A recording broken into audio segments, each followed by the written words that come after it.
This is another video for the scheduling system. This is from the perspective of a clinic volunteer. So here's the home screen. I click on clinic volunteer. This is the month view that essentially for a volunteer just takes you to a different day in the clinic. So we're going to click on the 15th, which takes us to the day view. You can also go back to the calendar or look at different days through this calendar image in the top corner. So the first thing we can do in this perspective is add a new patient. If someone calls who's not currently in our database, you want to add their name and telephone number. And once this is done, you'll get a message saying that the new patient has been added successfully.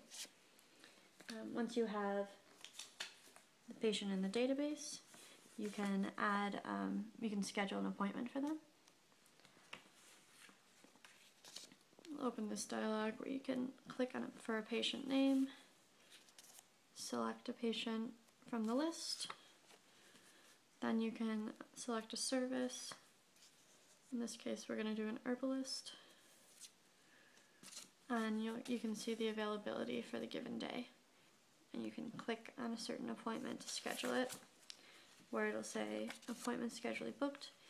Or if the patient has been put on the do not book list because of not showing up for appointments, a message saying that the patient is on the no show list and the appointment cannot be scheduled.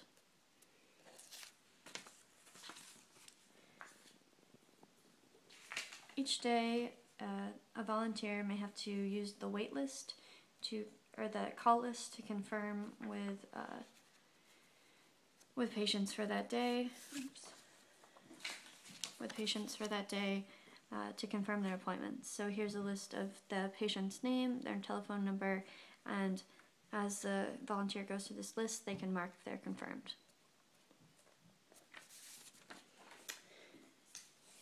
If